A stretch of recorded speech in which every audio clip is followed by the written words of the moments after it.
안녕하세요. 사연 읽어주는 남녀입니다. 오늘도 와주셔서 감사드리며 그럼 오늘의 사연 바로 소개해드리겠습니다. 가족이란 무엇일까요? 그동안 저는 가족이란 혈연과 혼인으로 이루어져 절대 때려야 뗄 수 없는 사이라고만 생각해왔습니다. 그런데 최근 가족은 삶의 형태에 따라 그 범위가 넓어질 수도 반대로 좁아질 수도 있다는 것을 겪었어요. 이번 기회를 통해 저는 내 주변 인연들을 더 소중히 대하고 아껴야 한다는 것임을 느꼈습니다. 안녕하세요. 저는 50대 여성입니다. 저는 8년 전 시아버님을 먼저 보내드리고 혼자가 되신 시어머니를 모시고 살고 있었어요. 그러던 중 얼굴도 한번 뵌 적 없는 남편에게 오촌이 되는 당숙모님까지 함께 모시고 살게 되었죠. 크지 않은 집에 남편과 아이 두 노인까지 복작복작하게 살아오면서 몇 년간 참 우여곡절도 많았답니다. 시어머니는 말수가 없고 조용하신 분인데 달리 말하자면 차가운 구석이 있어요. 실수를 두고 지나치게 나무라시는 일은 없지만 좀 서운하다 싶을 만큼 차가운 말로 상처를 주시곤 했죠. 물론 시어머니 말이 틀린 것은 아니었지만 그런 거 있잖아요. 사람이니 어쩔 수 없이 실수할 때도 있는데 그럴 때는 가끔 눈을 감아주거나 좀 보듬어 주시면 좋겠다 싶을 때요. 첫 아이를 낳았을 때 아무것도 모르다 보니 좀 헤매다가 아이를 힘들게 한 적이 있습니다. 열이 오르는데 감기라고 생각한 저는 아이가 추울까봐 꽁꽁 싸매고 둔 적이 있었거든요. 그때 마침 산후조리를 위해 집에 와 계셨던 어머니께서 아이 옷을 여미는 제 손을 뿌리치고 옷을 다 벗기더라고요. 애가 이 지경이 됐는데 어미란 사람이 제정신인 거냐? 어머니께서 아이 몸을 찬 물수건으로 닦아 열을 내려주시고 난 후에야 아이가 괜찮아졌어요. 몰랐습니다. 어머니라는 말은 어머니에겐 정말 변명밖에 되지 않았어요. 애미가 그렇게 군뱅이처럼 들여 터지다간 애 잡는다. 정신 똑바로 차려라. 어머니 말씀은 하나 틀린 것이 없었지만 늘 날이 서 있어서 제 가슴에 상처를 내곤 했죠. 그럴 때마다 남편은 원래 그런 분이시니 마음에 담아두지 말라고만 했어요. 어렸을 때도 따뜻한 말 한마디 듣고 자란 것이 없다고 자기도 그게 원망스러울 때가 있었는데 이젠 괜찮다고요. 엄마는 원래 그런 사람이고 지내다 보면 마음이 차가워서가 아니라 그렇게밖에 표현할 줄을 모르는 거라고요. 저는 처음엔 그 말이 잘 이해가 되지 않았어요. 원래 그런 사람이 어딨어. 다들 배우면서 변화해 나가는 거지. 그건 다 노력하고 싶지 않은 사람의 변명이야. 하지만 시어머니를 겪어보다 보니 그 말이 어떤 의미인지 차츰 이해되기 시작했습니다. 시어머니를 모시고 산 건 시아버지께서 돌아가시고 홀로 남은 어머니에 대한 걱정이 남달랐던 남편 때문이었어요.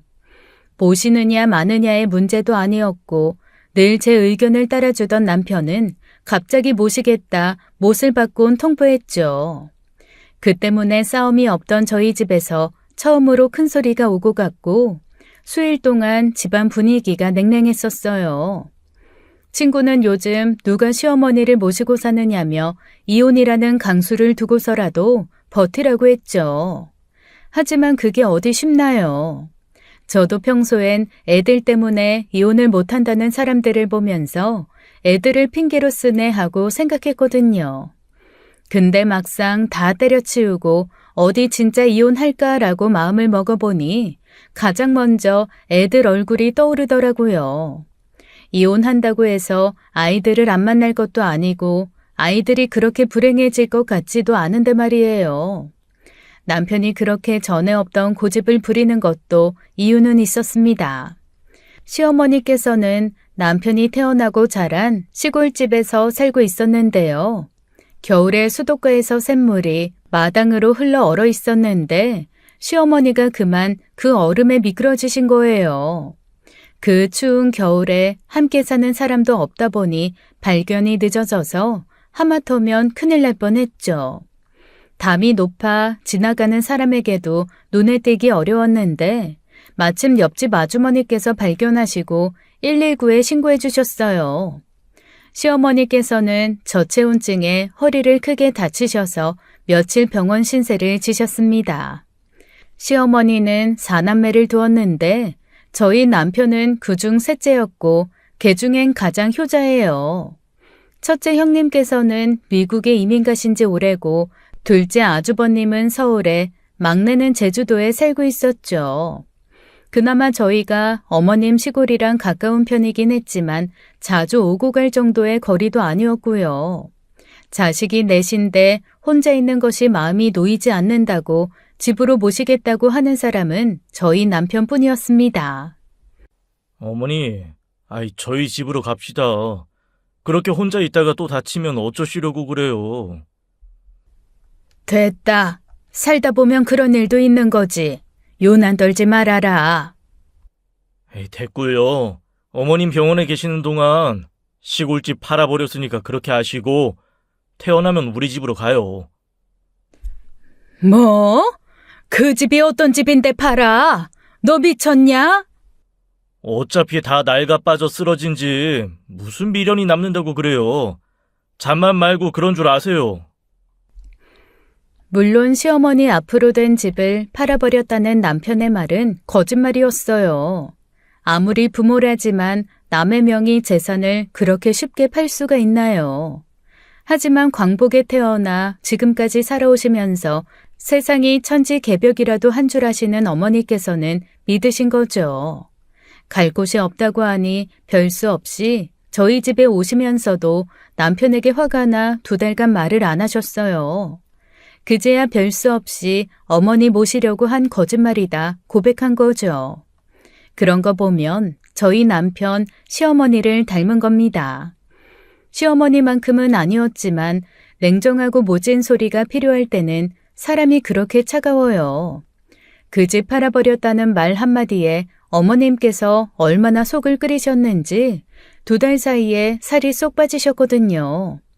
어쨌거나 시어머니 모시는 것을 반대했던 저도 다시 돌아간다는 어머님을 말려야 했습니다. 병원에 머물면서 건강검진을 했었는데 어머님이 건강이 좋지 않으셔서 꾸준히 병원 진료가 필요하기도 했거든요. 어머님이 더는 그런 일이 없다고 하셔도 빈혈로 쓰러지지 않는 게 어디 사람 마음대로 되나요? 처음엔 건강이 좀 나아지실 때까지 머무시라 그렇게 붙들어둔 것이 어느새 8년이란 세월이 되었네요. 그 사이에 아이들은 훌쩍 자라 대학생이 되었고 얼마 전까지만 해도 무려 6식구가 살았어요. 저희 부부, 시어머님, 그리고 우리 아이들 2. 그런데 왜 5이 아니라 6이냐고요? 바로 남편의 오촌 당숙모님이 함께 살았기 때문입니다. 당숙모님은 남편도 어렸을 때 뵙고 이후 뵌 적이 없었던 분이에요. 시어머니도 당신 시아버지께서 살아계실 때 아주 가끔 소식을 주고받았던 것이 전부였다고 했죠. 당숙모님은 밑으로 무려 6남매를 두셨는데 첫째와 둘째는 먼저 저 세상에 보내시고 남은 남매 중 5째와 일본에서 오래 머무셨다고 해요. 그러다 일본에서 낙상사고를 당하시고 오랜 병원 생활을 하셨는데 그 후유증이 좀 길게 남았나 보더라고요. 편마비가 와서 오른쪽을 거의 움직이지를 못하셨는데 걷지를 못하시니 간병인도 필수였어요. 병원에서 만난 간병인 말로는 일본에 사시다 귀국하신 것은 일본에서 고치기 힘든 병이라서 그렇다고 해요. 그래서 5째가 의료시설이 더 나은 한국 병원으로 모신 거라고요. 근데요, 큰 수술이 필요한 중병도 아니고 차차 예우를 기다려볼 수 있는 병에 일본, 한국 차이가 있었을까요? 5째 자식은 당숙모를 한국 병원에 입원시킨 뒤 간병인의 한 달치 월급을 미리 주고는 귀국해버렸더라고요. 그 나이 든 노인분을 놓고 자식이 말도 없이 가버린 거죠. 네, 사실 버린 거예요. 저희는 병원으로부터 연락을 받게 되었어요. 당 숙모님께서 오래된 수첩을 가지고 계셨는데 가장 빠른 연락이 닿은 것이 다름 아닌 저희 시어머니셨던 거죠. 시어머니는 일본에서 산다던 당 숙모님이 한국에, 그것도 병원에 있다고 하시니 얼마나 놀라셨겠어요. 거기다 자식들이 다 연락이 닿지 않아 문제를 해결할 지인을 찾고 있다니 말이에요. 늘 냉정을 유지하시던 시어머님께서도 그때만큼은 허둥지둥 하시더라고요. 셋째야, 나는 뭔 소린지 통 모르겠다. 네가 좀 받아봐라. 무슨 일이에요, 어머님? 너희 당숙모 말이다. 일본에 가서 산다던 그 양반이 갑자기 한국에 있다지 뭐냐. 그것도 병원에 있다는데 자식들이 하나도 연락이 안 된단다. 당숙모님이요? 자식들이 연락이 안 되다니 그게 무슨 말씀이세요? 아유, 나도 모르겠어. 대체 이게 무슨 일이야? 아이고, 무소식이 희소식이라더니 갑자기 무슨 일이야? 저는 시어머니께서 건네주신 번호로 다시 전화를 걸었고 그제야 자초지종을 알게 된 거죠. 정황상 다섯째가 거동이 불편한 당숙모님을 한국까지 데려와 버린 셈이었어요. 한국에 남은 형제들에게 맡기려고 했는데 아무도 연락을 받지 않은 겁니다. 감사하게도 당숙모님을 봐주시던 간병인 분께서 문제를 빨리 파악하시고는 기간이 끝났음에도 일주일 정도를 더 봐주시면서 저희한테까지 연락을 주신 거예요. 당숙모님이 연고도 없이 병원에 방치가 되어 있다고 하니 아무리 먼 친척이라지만 외면할 수가 없었죠. 놀란 시어머니는 병실에 있는 당숙모님을 보자마자 달려가 손을 잡고 우시더라고요. 말씀드렸다시피 늘 차갑고 냉정한 모습만 보이셨던 시어머님이시기에 저희도 많이 놀랐습니다. 사실 이런 일 허다해요. 어머님 맡기시고 한 일주일은 줄곧 연락되셨는데 어느 날부터 문자 메시지도 전화도 안 받으시는 걸 보고 설마 했죠. 일본에 가셨다가 다시 오신다고 하시더니 어머님 연락도 안 받으시더라고요. 다른 형제들도 안 받아요? 어머님께서 가지고 계신 수첩에 자식들 번호랑 주소가 다 있기는 한데 어느 누구 하나 약속이라도 한 듯이 받지도 않아요. 아유, 좋으신 분들인데 제가 안타까워서 차마 그냥 갈 수가 없더라고요. 감사합니다. 덕분에 저희라도 오게 됐으니 다행이죠. 참 자식이 뭐고 병이 뭔지 이러면 안 되는 거잖아요. 저도 간병일을 하고 있지만 그 잠깐이어도 남의 손에 내 가족 맡기는 거 힘든 일인데 어떻게 간병인한테 죄다 맡기고 그렇게 쓱 사라져요? 지속적인 치료가 필요했지만 계속 병원에 머무실 필요는 없었어요. 집에서 머무시면서 꾸준한 재활치료를 하면 편마비는 금세 호전될 거라고 그러더라고요. 일단 저희는 남은 병원비와 간병비를 정산하고 당 숙모님을 저희 집으로 모셨습니다. 어머님은 조금 억척스럽게 살아오신 느낌이 나시는데 당 숙모님은 참 있는 듯 없는 듯 하시는 분이셨어요. 정말 작고 왜소한 몸을 가지고 계셨는데 간병인 말로는 며칠 마음고생하시면서 더 살이 빠지셨다고 하더라고요. 우는 시어머님 손을 가만히 잡아주시고 저와 남편을 향해 꾸벅 머리를 숙여 인사하시더라고요. 참 안 됐다. 자식된 도리로 아니 사람이 어떻게 그럴 수가 있을까. 그런 안타까운 마음이 들 수밖에요. 당숙모님을 집으로 모시고 시어머님이 함께 지내셨어요. 그래도 한쪽 손은 마비가 없으셔서 혼자 밥도 드실 수 있고 앉아 계실 수도 있었죠. 얼굴 근육을 자유롭게 쓰실 수 있는 것은 아니라서 말씀하실 때 조금 어눌하긴 했어도 의사소통에도 무리는 없었습니다. 다만 거동이 불편하시니 화장실이나 몸을 씻는 일은 아무래도 혼자는 무리였어요. 시어머니는 제가 거들겠다는데도 한사코 됐다 하시며 본인이 그 일을 다 하셨습니다. 힘에 부치셔서 저나 남편이 화장실까지 부축해다 드리면 그 안에선 시어머니가 다 하셨죠. 대소변을 보게 하는 일이나 구석구석을 씻기는 일처럼 간병인이 필요한 일을 하시니 시어머니도 고되셨겠죠. 그런데도 힘들다 내색 한번 안 하시고 틈틈이 서로 말벗이 되어 지내게 된 겁니다. 그 사이에 남편은 육촌 형제들에게 수도 없이 연락했어요. 자식들이 나몰라라 하는 사이에 누가 엄마를 데려갔단 소식을 듣기야 들었을 거예요. 그런데 아무도 연락이 안 되더라고요. 마침 잘 됐다 싶었을까요? 결혼식 때도 얼굴 본 적 없는 육촌 형제한테 가 있는데 말이에요. 그러다가 겨우 막내 자식과 연락이 닿았어요. 어머님, 우리 집에 계신 건 알고 계세요? 저희도 사정이 곤란해요. 어머니를 모실 수 있는 상황이 아닌데 이 누나가 그렇게 막무가내로 데리고 귀국하신 건데 어떡해요? 그럼 그분을 어떻게든 설득시켜서 모셔야죠. 어머님이 저렇게 계시는데도 마음이 편하세요? 어떻게 그래요? 어머님께서 얼마나 속상해 하시는데. 압니다. 근데 저희도 정말 사정이 안 돼요. 마음 같아선 우리 엄마 제가 모시고 싶은데 모실 수 있는 방도 없고 병원비 낼 돈도 없어요. 누나 말로는 마비가 와서 내내 옆에서 거들어야 한다는데 저희 부부 집에 돌아오면 한밤중이에요. 그럼 어쩌시겠다는 거예요? 어머님 그냥 이대로 두신다는 거예요? 이거요, 방임이에요. 부양 의무가 있는 자식이 어떻게 부모를 나몰라라 해요? 솔직히 저는 독립해 나온 지 오래고 부양을 해도 아버지 재산 가져간 큰형님이 해야 맞죠. 아이, 누나도 할 만큼 했어요. 오죽했으면 일본 사는 누나가 데려가 모셨겠어요. 말도 안 통하는 일본인 사이 눈치 보면서 살았던 건 그만한 이유가 있겠죠. 아무튼 저 못합니다. 가진 순서로 따지면 큰형님이 모셔가는 게 맞아요. 큰형님한테 연락하세요. 어떻게 그런 모진 말로 부모를 끊어낼 수 있을까요?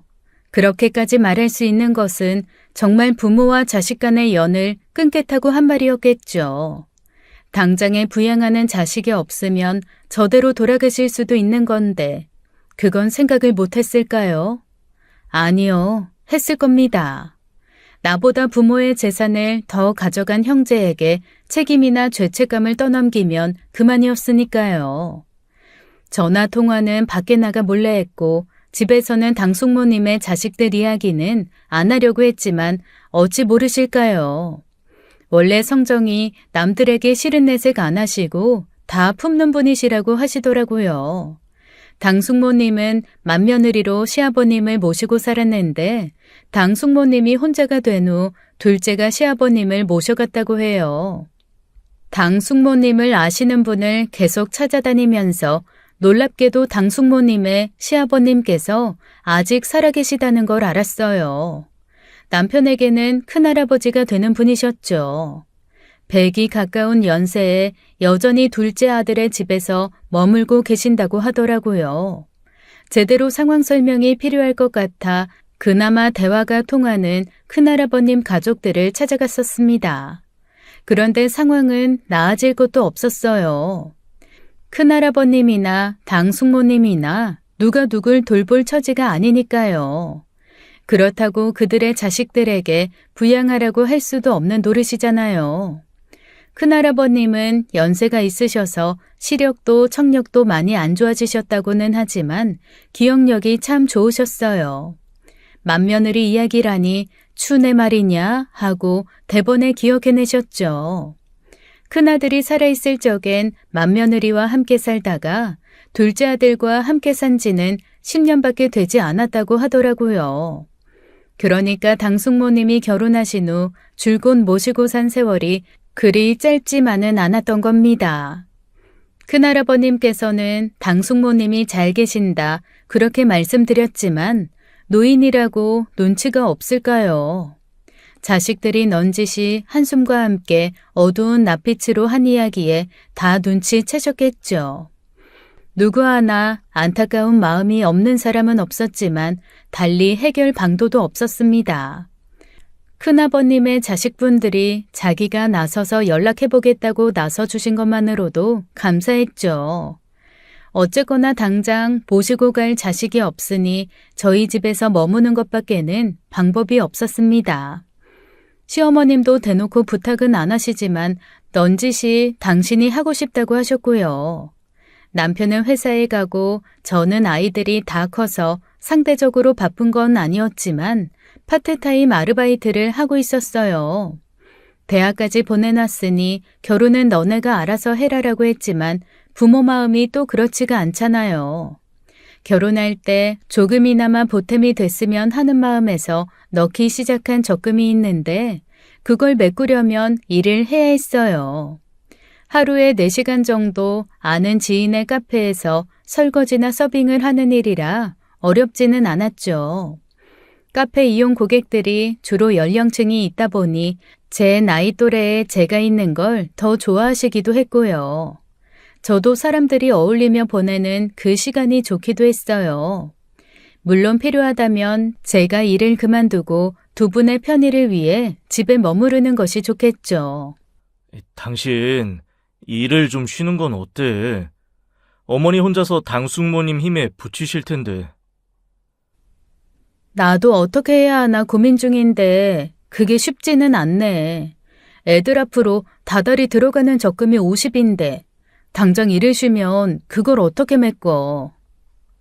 어떻게든 당숙모님 모셔가도록 해야지. 그때까지만 당신이 쉬어. 어차피 그 돈 당장 필요한 돈도 아니고 나중에 애들 결혼할 때나 필요한 돈인데. 그래도 그만한 자리가 없다 싶으니 그만두기도 아쉽고 당신만큼 나도 걱정은 되는데 일을 쉬는 건 그렇게 쉬운 일이 아니야. 남편 입장에서야 조금이라도 젊은 제가 함께 있어주는 게 마음이 놓이겠죠. 그건 저도 마찬가지고요. 하지만 그렇게 좋은 마음만 앞세워 결정할 일은 아니었어요. 일에 대한 보람도 보람이고 돈도 돈이었지만 무엇보다도 종일 두 분과 함께 시간을 보내야 하는 게 망설여졌습니다. 솔직히 말하자면 남편에게는 애들 결혼 적금 핑계를 대고 일을 시작한 거지만 실상은 그게 전부는 아니었어요. 제가 어머니 말 때문에 상처를 받은 적이 많다고 했었죠. 그렇게 나쁘신 분은 아니었지만 저희 집에 있는 동안 제 일을 거들어 주시진 않았어요. 당연히 제가 할 일이긴 했지만 청소기 돌리는 일이며 물걸레질, 설거지 뭐 하나 나서서 도와주시지 않더라고요. 차라리 그냥 도와주지 않는 것이면 괜찮은데 그렇게 훈수를 두셨습니다. 바닥 물걸레하는 스팀 청소기를 샀는데 바닥은 물걸레를 빨아다 하면 될 걸 허튼데 돈 쓴다고 잔소리하시고요. 남편 속옷은 꼭 따로 손빨래하라고 하시고 식사하실 때도 꼭 한 소리씩 하셔서 김 빠지게 하셨죠. 되게 틀린 말씀은 안 하셨지만 손걸레질보다 스팀 청소기가 더 깨끗이 닦인다는 건 모르시는 옛 사람이시니까요. 초기에는 뒤늦게 시집살이 시키려고 작정하셨나 싶어 이러면 못 모시고 산다고 남편이랑 한판 한 적도 있습니다. 내내 밖에서 일하는 남편이 뭘 알겠어요. 원래 그렇게 살아오신 분이라 성이 안 차시는 거니 그냥 너는 너가 하고 싶은 대로 해라 그렇게 말하더라고요. 그래서 저는 정말 그냥 제가 하고 싶은 대로 했어요. 공존하려거든 제 숨통도 튀어놓아야 하니까요. 물걸레질 하라고 하셔도 스팀 청소기로 바닥에 광을 내놓고 남편 속옷은 손빨래 하라고 하시면 남편한테 빨라고 했어요. 음식 간에 대해 훈수 두시면 완벽하게 남편 입맛에 맞춰 음식을 내어놓고 남편이 한 소리 하게 만들었죠. 그렇게 좋은 방법이었다고는 할 수 없지만 일종의 묘한 기싸움을 하는 거라고 생각했었어요. 근데 계속 지내다 보니 남편이 그리 심각하게 생각하지 않고 넘긴 이유를 알겠더라고요. 시어머님의 행동이나 말씀에는 저를 괴롭히려는 악의가 있는 것은 아니었어요. 당신이 시어머니와 그렇게 살았고 그런 말씀을 들었다 보니 며느리에게 할 줄 아는 말이 그뿐이었던 거죠. 시어머님도 스팀 다리미가 좋으신 줄 알고 늙으면 손목이 아프니 빨래도 세탁기가 하는 게 맞다는 걸 알아요. 그렇게 오랜 시간 함께 살며 시어머님은 천천히 날이 선 모서리를 둥글게 깎고 조금씩 유해지셨습니다. 하지만 그건 그거고 종일 시어머님이랑 붙어 있는 건 안 되겠다 싶어서 아이들 결혼 적금 핑계를 대고 나간 거죠. 일 끝나고도 수다 떨다 오면 그래도 시어머니 눈치 안 보고 자유를 누릴 수 있는 시간이 대여섯 시간은 됐어요. 그리고 그게 시어머님과 갈등 없이 더 잘 살게 하는 방법이기도 했고요. 그런데 상황이다 보니 마음이 쓰여 남편과 그런 이야기를 했었는데 그게 들렸는지 시어머님이 그러시더라고요. 셋째 너는 신경 쓸 거 하나 없다. 그래도 어머님이랑 당숙모님 두 분만 집에 머무시는 것이 좀 마음이 안 놓이긴 해요. 안 놓일 건 또 뭐냐. 나는 수발 필요한 노인네도 아니고 밥도 알아서 차려 먹고 혼자서 마트도 갔다 올 수 있다. 너가 신경 쓸 건 하나 없어. 어머님도 힘드시잖아요. 당숙모님이 혼자서 화장실만 가실 줄 아셔도 괜찮을 텐데. 당숙모님 부축하시다 어머님도 허리 안 좋아지시면 어쩌고요. 아직도 빈혈은 있으신데. 너네가 걱정할 일 없게 내가 알아서 하마. 빈혈 약도 제대로 챙겨 먹고 있어서 요즘엔 어지럼증도 없다. 그 양반 몸이 새털처럼 가벼워서 내가 힘쓸 일도 없어. 됐으니 신경 쓰지 말고 너는 너대로 할 일 해라. 그렇게 말씀해 주시니 감사했지만 마음은 그리 편하진 않더라고요. 남편이 그러더라고요. 대놓고 내색은 안 해도 나한테 얼마나 미안하시겠냐고요. 본인은 얹혀 사는 거라고 생각 안 하실 수 있지만 당숙모님은 생판 남이나 다름없는 사람이잖아요. 근데 자기가 붙들고 있어 못 내보내는 거로 생각하니 자연히 제 눈치를 볼 수밖에 없었겠죠. 그러고 나서 저희 집에는 작고 사소한 변화가 생기기 시작했습니다. 집을 비우고 나면 어머님께서 여기저기 청소를 해둔 흔적이 보이더라고요. 힘쓰는 일은 어려우시지만 제가 미처 마무리하지 못한 설거지를 해두시거나 빨래를 개워두는 식으로요.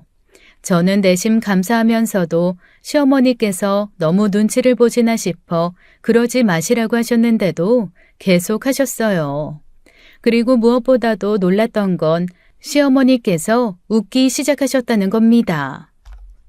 당숙모님은 자식들에게 버림받고 오촌 조카집으로 왔으니 얼마나 힘드셨겠어요.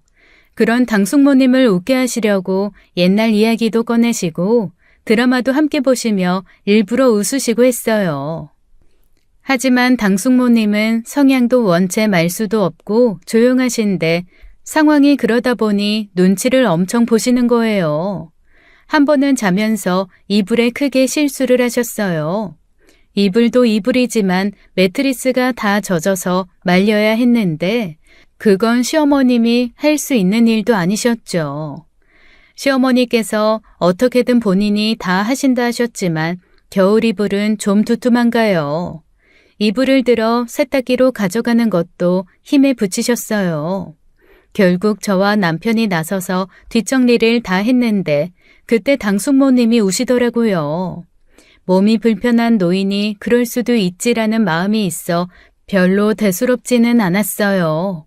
그건 그거고 일은 늘었구나 싶어 언제 빨고 출근을 하나 그 생각만 하고 있었거든요. 근데 당숙모님께서 불편하신 몸을 겨우 기대고 앉아 눈물을 흘리는데 아유, 그거 너무 마음 아프더라고요. 키도 아이처럼 작으시고 뭘 잘 챙겨드려도 마음의 문제인지 살도 금방 붙지 않고 앙상하고요. 근데 아이처럼 울면서 미안하다, 내가 미안해 하시는데 애가 우는 것보다 더 마음이 아팠어요. 그러다 보니 자기 자식 버린 그 육촌 형제들이 어찌나 얄밉던지요. 저런 모습을 보고도 그렇게 마음 편히 방치할 수 있었을까요?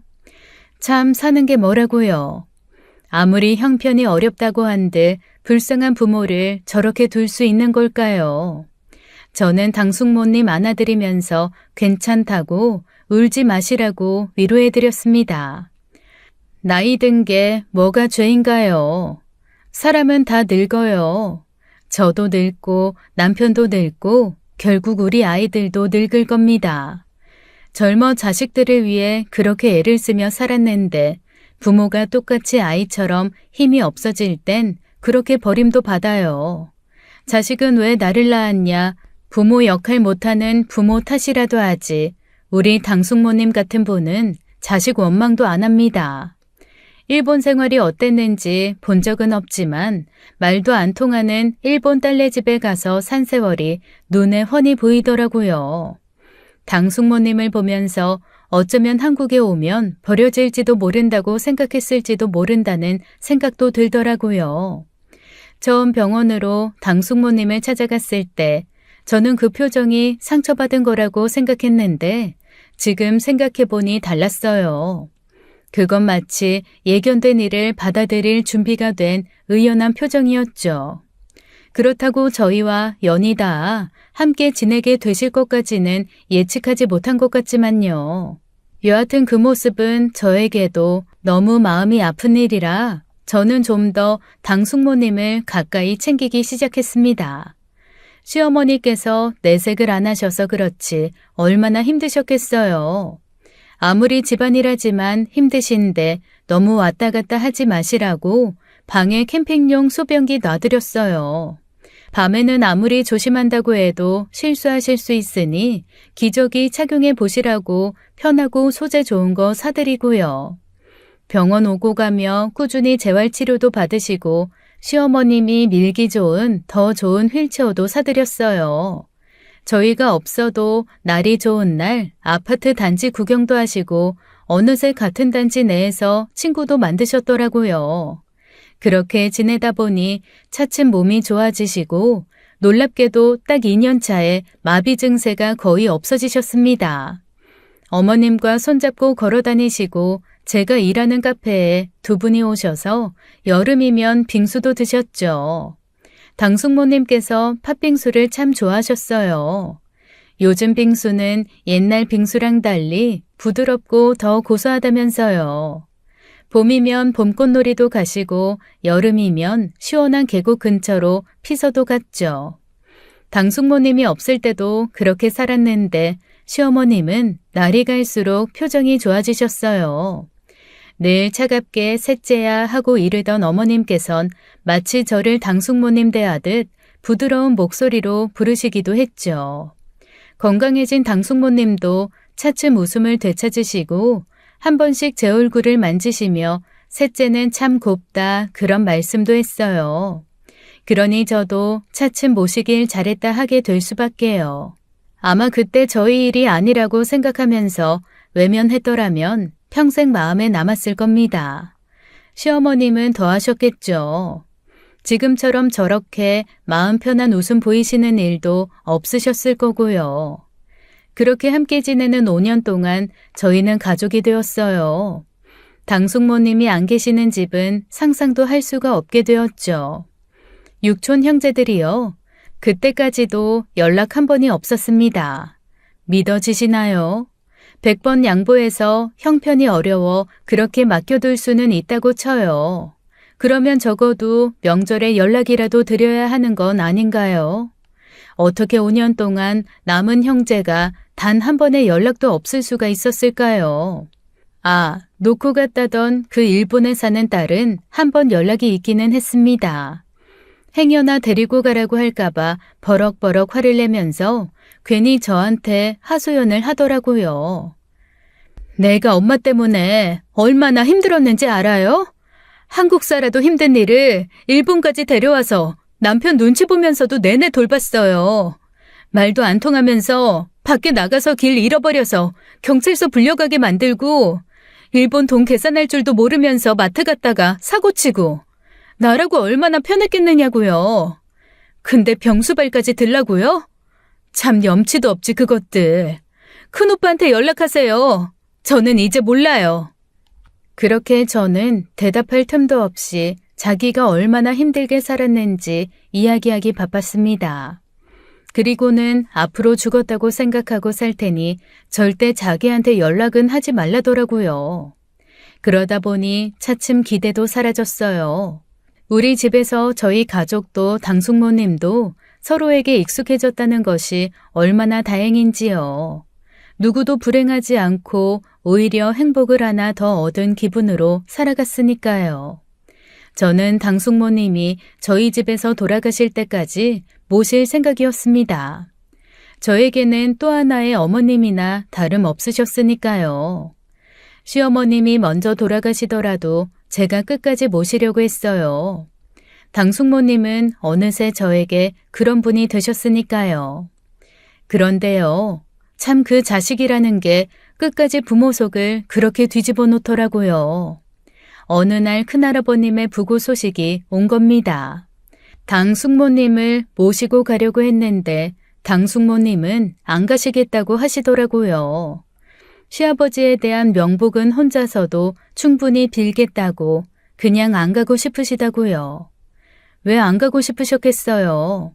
모신 세월이 얼만데 마지막 가는 길 잘 가시라 그동안 고생 많으셨다 인사하고 싶으셨겠죠. 근데 사람들이 보기 싫으셨던 겁니다. 자식들이 제 할아버지의 장례식에 올지 안 올지는 모르겠지만 행여나 자식들 볼까 무섭고 자식들에게 버림받아 오촌 조카들 손잡고 오는 모습도 보이고 싶지 않았던 거예요. 그건 당숙모님의 마지막 자존심이었죠. 그래서 저희만 깊은 밤에 조용히 다녀왔어요. 육촌 형제들은 한 명도 안 왔다고 하더라고요. 그쪽은 행여나 당숙모님이 올까 걱정도 되고 부모 버린 나쁜 놈들이란 손가락질이 두렵기도 했을 거고요. 큰할아버님 둘째 가족들과는 이따금 연락하곤 했어요.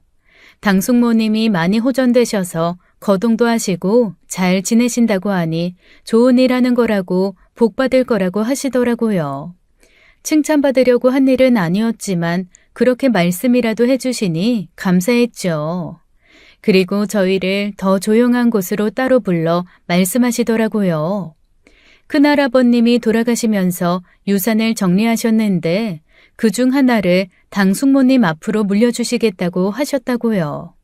자식들에게 공평하게 분배하되 자신을 끝까지 모시고 산 둘째 자식에게 가장 많은 재산을 증여해 주셨죠. 하지만 그 두 번째는 셋째도 넷째 자식도 아닌 첫째 며느리인 당숙모님이 되어야 한다고 당부하셨다고 해요. 자식이 먼저 갔으니 염치가 없어 맏며느리를 떠나 살아야 했지만 살면서 그때만큼 편한 적도 없었다고요. 옛날에는 시부모를 자기 부모처럼 모시고 살았다지만 당숙모님이 그렇게 효심이 지극할 수 없었다고 합니다. 춘애는 며느리가 아니라 딸이었다. 조금 어려운 딸. 그렇게 말씀하시며 마지막 유지를 남기셨더라고요. 2층 작은 상가 건물이 있는데 노른자 땅도 아니고 그렇게 값이 나가는 것은 아니어도 도움이 될 거라고 하시면서요. 전에 저희 부부가 다녀가신 후 한 번도 내색은 한 적 없지만 마음이 많이 쓰였던 모양이었습니다. 사실 몇 년 전부터 유산 논의를 하시면서 미리 당숙모님께 증여를 하고 싶다고 하셨나 봐요. 그런데 당숙모님께 재산이 갑자기 생기면 또 그 자식들이 얼마나 싸울지 그걸로 괜히 당숙모님을 힘들게 할까봐 망설여진다면서요. 그러면서도 결국 당숙모님 앞으로 뭐라도 남기고 싶으시다고 그 건물 하나를 주고 가셨어요. 둘째 자식분들, 작은 당숙님 분들께도 참 감사하죠. 당숙모님의 공을 인정해 주신 셈이었으니까요. 저희도 염려가 되지 않는 건 아니었지만 어쨌거나 당숙모님께 좋은 일이니 기쁘게 받아들였습니다. 적어도 가진 게 있으면 버림받을 일은 없었을 것이라고 하셨다던 큰할아버님의 말이 아프게 남았고요. 근데 그게 결국 독이 된 겁니다. 작은 당숙께서 정말 조심스레 증여를 해주신 건데 어떻게 알았는지 당고모님 자식들에게 연락이 온 거예요. 네, 5년 만에 처음으로 그 큰아들에게 연락이 왔습니다. 그것도 자기 엄마인 당숙모님께요. 처음으로 당숙모님 휴대전화로 큰아들의 수신번호가 찍히더라고요. 그걸 보는 당숙모님의 표정이 어땠는지 말을 안 해도 아실 거라고 생각합니다. 처음엔 화가 나신 것도 같았지만 결국엔 자식인데 어쩌겠어요. 그렇다고 저희가 강제로 전화를 못 받게 하거나 그럴 수도 없는 노릇이었죠. 결국 5년 만에 연락이 닿은 큰아들은 5년 만에 저희 집에 찾아왔습니다. 그리고 제 엄마를 보자마자 무릎을 꿇고 울더라고요. 아이고, 어머니, 어머니. 안이 곱게 보여서인지 저희 눈엔 그저 연극처럼만 보였지만 당숙모는 자식 눈물을 외면하기 힘들었겠죠. 5년 만에 당숙모님을 찾은 이유는 뭐겠어요? 큰할아버님이 남기신 재산이 탐이 나서겠죠. 그건 그 자리에 있는 모두가 아는 사실이었습니다. 왜 이렇게 여위셨어요? 아이, 밥은 좀 잘 드세요? 누가 보면 우리가 당숙모 굶겨 데리고 있는 줄 알겠네. 아이, 미안하다. 그런 말 아니었어. 나는 어머니가 이렇게 나이가 드신 줄도 모르고 그렇게 아프고 늙어가실 때는 털끝도 안 보이더니 왜 갑자기 나타나서 눈물바람이야. 형, 우리 몇 년 만인지 알아? 내가 기억이 나나? 그때 작은 집도 같은 동네에 살아서 우리 할아버지한테 인사하러 왔었잖아. 기억나. 기억이 나서 그래서 우리한테 그렇게 맡겨놓고 나 몰라라 했어? 당숙모님이 그동안 얼마나 찾은 줄 몰라? 내가 할 말이 없다. 사는 게 힘들어 그랬어. 마음이면 100번도 더 모시고 싶지. 내가 오죽하면 일본에 사는 애한테 엄마를 맡겼겠냐. 그래도 끝까지 모실 거라고 생각했지. 이렇게 한국에 두고 가버릴 거라곤 생각도 못했다. 그러니까 그렇게 두고 가버린 거 알았을 땐 나 몰라라 하다가 왜 이제야 찾아와서 그러냐고. 내가 큰아들인데 이제 내가 모셔야지. 어떻게 내내 엄마를 너한테 맡기냐. 네? 뭐라고요? 이제 와서 어머님을 데려가시겠다는 거예요? 예, 면목이 없습니다, 재수씨. 제가 입이 10개라도 할 말이 없어요. 형편이 좋아져서 어머님 모시고 갈 수가 있게 되어서요. 그동안 저희 어머님 때문에 고생 많으셨습니다. 아니요, 못 보내드려요. 누구 마음대로 당숙모님을 데려가요. 제가 큰아들이니 당연히 제가 모셔야죠, 재수씨. 그동안 돌봐주신 거 감사하지만 제 어머니니까요. 뭐? 내가 형을 뭘 믿고 지금 형이 뭐 때문에 당숙모님 모셔간다는지 모를 줄 알아? 내가 뭐 다른 이유라도 있어서 그런단 말이야? 너는 뭘 안다고 그래? 그러는 너야말로 다른 꿍꿍이가 있는 거 아니냐? 뭐? 꿍꿍이? 꼴랑 그 몇 년 모신 거 가지고 유산 탐나 그러는 거 아니냐고!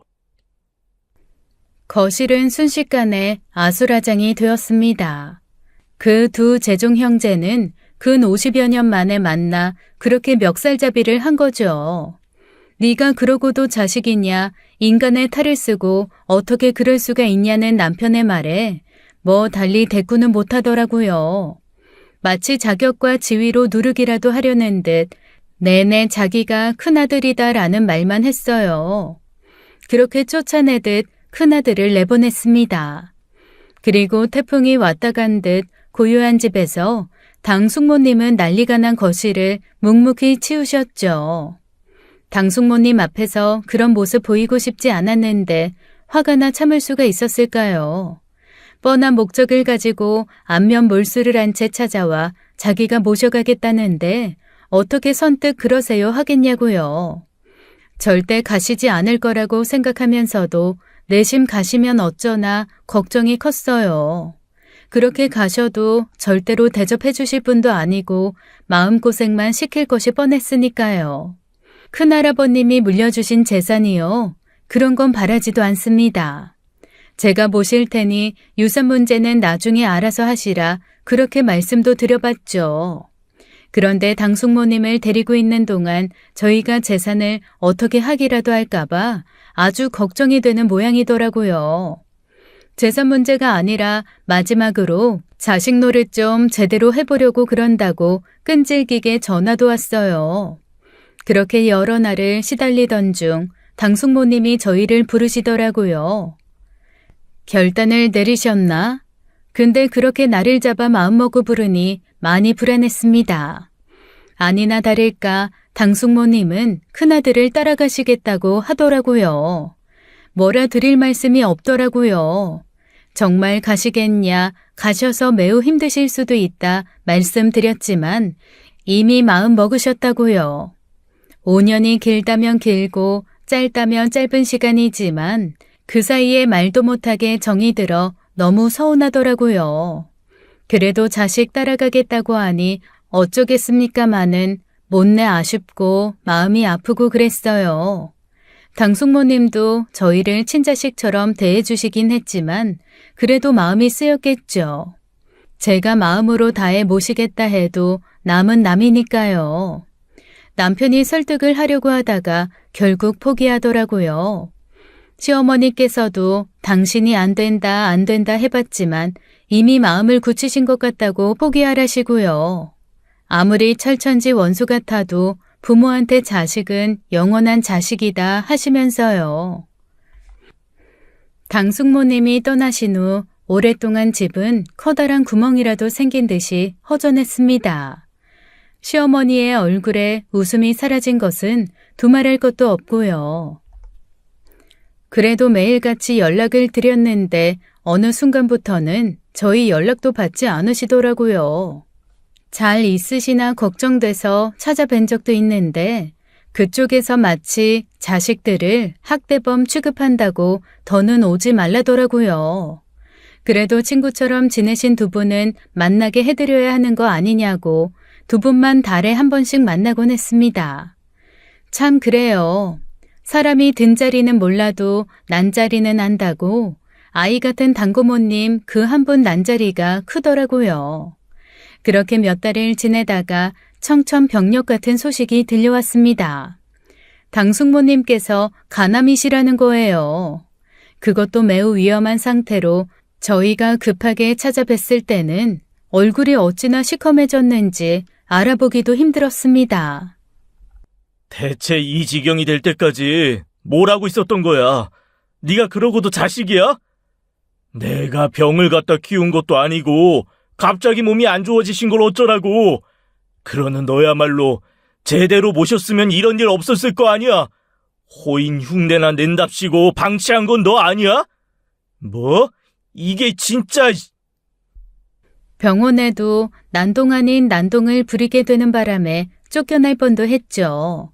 저는 화를 낼 힘도 없었습니다. 서서 울 힘도 없었어요. 왜 당숙모님께만 이런 일이 있나, 왜 이 자꾸 가여오신 분에게 이런 일이 생기나 하늘도 무심하시지 했어요. 당숙모님 손을 잡고 눈물을 보이고 싶지 않아 얼굴을 파묻은 저를 당숙모님은 또 가만히 머리를 쓰다듬어 주셨습니다. 놀랄 일은 더 남아 있었어요. 당숙모님은 자신의 몸이 좋지 않다는 사실을 진작에 알고 있었던 거예요. 때마침 큰아들이 찾아왔고 때가 되었다고 생각했다고 합니다. 가만히 가도 짐이 될 텐데 시어머니와 저에게 병수발까지 시킬 순 없었다고요. 매년 어머님과 건강검진을 시켜드렸는데 작년까지만 해도 문제는 없었어요. 그런데 사람이 한순간에 이렇게 죽음을 목전에 두다니요. 하지만 희망이 아예 없는 것은 아니었습니다. 고령이긴 했지만 수술만 견딜 수만 있으면 간은 이식 수술이 가능했으니까요. 그래서 이식 적합 검사는 해봤어? 아니, 아이 어머니 연세가 몇 살인데 어차피 버티지도 못하실 거야. 그게 무슨 말이야. 아흔에도 수술하고 일어나시는 분도 계신데 그래서 수술도 안 해보겠다고? 말씀은 드려봤지. 제가 간 드릴 수 있는지 검사해보겠다고 했는데 어머니가 그러라 하시냐? 당연히 안 받으신다고 하시지. 그래도 해볼 수 있는 거 다 해봐야 하는 거 아니야? 괜히 더 고생만 시켜드리는 거야. 그러니까 그 사람들은 이미 당숙모님을 포기한 겁니다. 치료를 해드릴 생각도 없었어요. 당숙모님은 한시가 바쁜 상황에서 고통만 줄이는 처치만 받으신 채 다시 한번 방치가 되고 있었던 거예요. 너무 가슴이 아팠습니다. 그렇다고 손 놓고 있을 수도 없고요. 깊이 생각할 겨를도 없이 남편이 자신이 적합검사를 받아보겠다고 나섰는데 저는 말릴 수도 없었습니다. 간을 떼어준다는 게 어디 쉽나요? 자식한테도 사실 어려운 일이죠. 그냥 뭐라도 해보고 싶었던 겁니다. 알아보니 저와 남편 같은 경우 친족의 범주에 들지도 않기 때문에 사실상 기증이 굉장히 까다로웠어요. 그러는 사이에도 당숙모님은 서서히 안 좋아지셨고요. 정말이지 속이 타들어가는 것만 같았습니다. 아무것도 하지 못하고 발만 동동 구르는 사이 수술 시기도 놓쳤고요. 매일같이 병문안을 가서 내일까지만 살아계셔라. 내일 꼭 제 얼굴 보셔야 한다 했어요. 그리고 또 그 다음 날이 되면 또 내일까지만 살아계셔달라. 내일도 제 얼굴 보셔야 한다고요. 그렇게 하루하루를 힘겹게 버티나 싶더니 어느 날은 굉장히 힘든 얼굴로 저희를 기다리고 계시더라고요. 그리고 제 손을 꼭 잡고 그 몸집만큼 아주 작은 목소리로 힘겹게 말씀하셨습니다. 아가, 나는 너한테 제일 고맙고 미안했다. 아무 말씀도 하지 마세요. 떠나실 것처럼 왜 그런 말씀을 하세요? 몸뚱이밖에 없는 노인네를 무슨 부귀영화를 보겠다고 거두었겠냐. 다 네가 선해서 그렇지. 귀하다 아가. 너는 나한테 많이 귀했다. 제가 뭘 했다고 그런 말씀을 하세요. 고모님, 내일까지만 사세요. 내일 제 얼굴 보셔야 돼요. 나한테 너는 많이 귀했어. 그게 당고모님의 마지막 말씀이셨습니다. 그날 밤 결국 당고모님은 내일까지만 살아 계셔달라던 제 부탁을 들어주지 못하시고 가셨어요. 일이 날 것 같다고 예감하셨던 시어머님께서 임종을 지키셨고 아무래도 곧 돌아가실 것 같다는 연락을 받고 새벽에 뛰어왔지만 이미 돌아가신 뒤였습니다. 장례식은 조용히 끝났어요. 모든 것이 다 끝난 듯이 홀가분한 얼굴로 조문객을 맞는 그 큰아들의 눈엔 물기도 없더라고요. 일본에 살며 죽었다고 생각하며 산다던 다섯째도 왔고 뭐 여기저기서 숨어있던 자식들이 다 오긴 왔습니다. 그나마 개중엔 재산이라도 탐나 마지막에 찾아와 모신 큰아들이 가장 인간적이긴 하더라고요. 저희는 그들을 상종도 하지 않았습니다.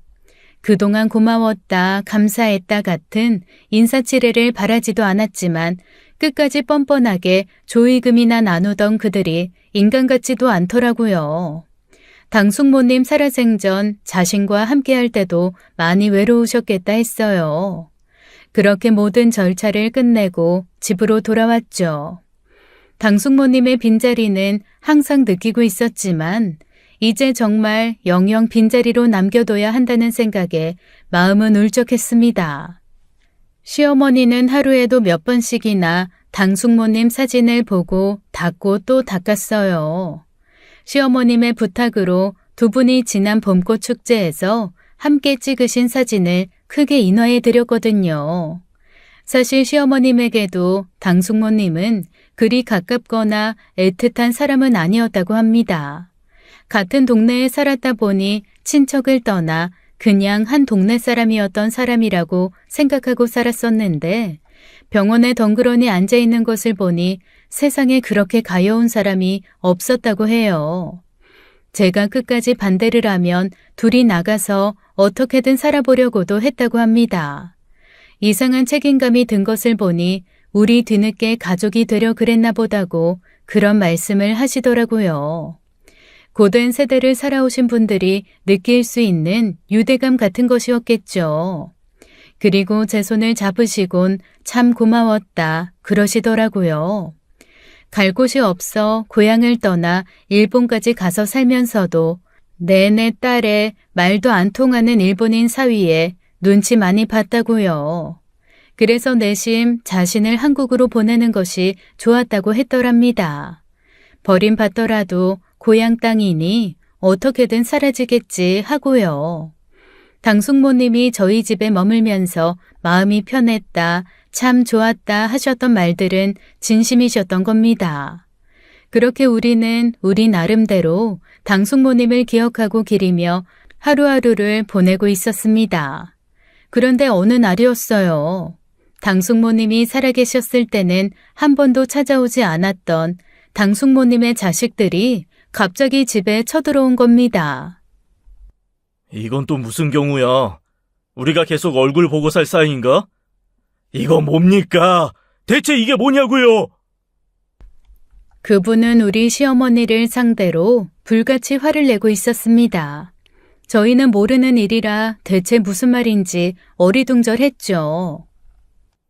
어째서 저희 어머니 명의가 여기로 변경이 되어 있습니까? 와, 이거 진짜 용이 주도하시네. 뭐? 우리 엄마 데리고 있으면서 그 사이에 재산을 빼돌려? 감히? 이거 무효야. 당장 안 돌려주면요, 제가 소송해서 찾을 겁니다.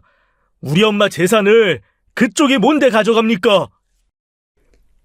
내가 우리 엄마를 어떻게 모셨는데 나한테 한 푼도 안 남기고 그렇게 가셔요? 오빠는 자격이 없지. 오빠가 아빠 재산 다 갖다 팔아먹었으면서 뭘 또 욕심을 내? 내 거예요, 내 거. 나한테 줘요. 나 진짜 속 터져서 못 살아. 알고 보니 당숙모님이 큰할아버님으로부터 증여받았던 그 건물이 죽기 전 시어머님 앞으로 명의 이전이 된 거였어요.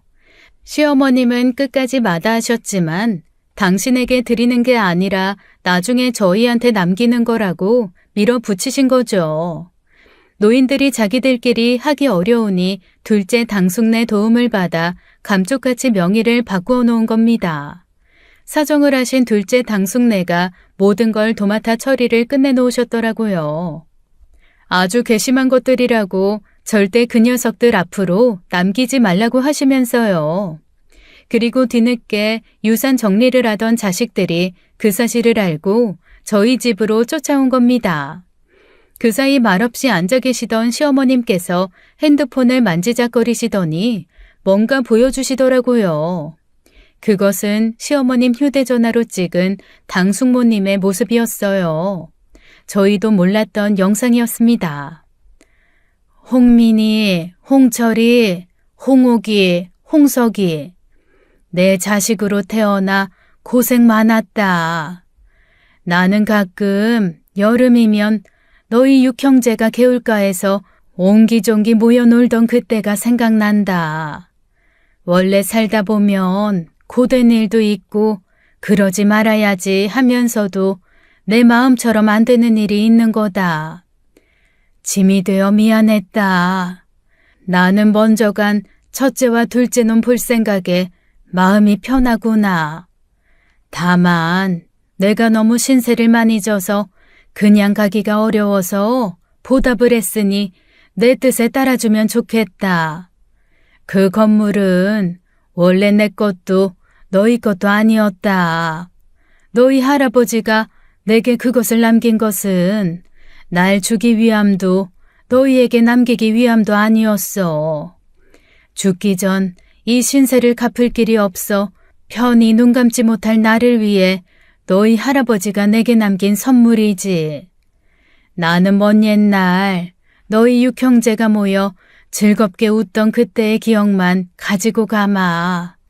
자네는 부디 자식 눈치 보지도 말고 내가 준 선물 용돈이다 하고 쓰시게. 그리고 잘 가지고 있다가 훗날에 귀한 며느리 주시게. 당숙모님의 목소리가 흐르는 동안 누구도 섣불리 입을 열지 못했습니다. 영상은 이미 끝나 당숙모님은 검은 화면 속으로 사라졌는데 말이에요. 그래도 다행인 것은요. 그 짐승만도 못한 것들이 당숙모님 모습을 보고 눈물을 흘리더라고요. 받아들이기는 어렵겠죠. 그 재산에 대한 욕심이 그걸로 끝날 거라는 생각은 안 합니다. 행여나 문제 생길 것을 염려해 그것도 둘째 당숙네가 그렇게 찍어두라고 해서 찍어두신 거더라고요. 그래도 그 순간만큼은 저들도 할 말이 없는지 눈물 콧물을 그렇게 훔치다가 가버렸습니다. 언젠가 꽃구경을 갔을 때 제가 그런 말을 했었어요. 당숙모님이 꽃밭에 있으니 무엇이 꽃인지 모르겠다고요. 그 말에 당숙모님 수줍게 웃으시다가 돌아오는 차 안에서 말씀하셨어요. 난 너를 보느라 꽃구경을 못했다고요. 봄이면 생각날 것 같습니다. 여름, 가을, 겨울에도 생각나겠죠. 피 한 방울 섞인 것도 아닌데 저는 어머니를 그리워하듯 당숙모님이 오래도록 그리울 것 같습니다. 너는 참 귀했다던 그 말을 기억에 뒀다가 훗날 다시 만나게 되거든 저도 말씀드리려고요. 당숙모님 저에게 참 귀한 분이셨다고요. 지금까지 사연 읽어주는 남녀였습니다. 끝까지 시청해주신 여러분 감사드리며 저희는 다음 사연으로 돌아올게요. 감사합니다.